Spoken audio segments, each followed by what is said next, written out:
So yun mga kayang man ang ating robotics back home. Ang kanyang galamay sira na naman. So kailangan na naman na ng ating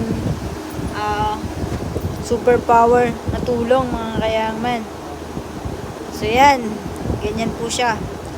Sira ang kanyang mga kasukasuan, ang kanyang kamay. So atin po siyang i-repair for today. Let's go mga kayang man. Kailangan natin siya ipasok doon sa kabila. And ito kailangan natin siyang dagdagan ng pinakang pansara doon. Temporary lang yan mga kayang man. Kasi gagawin natin siya ng magandang panarunahan. So yan po. After that, ayan na. And bye-bye na sa'yo back home. Pwede na, nakakilos na siya ng maayos grabe.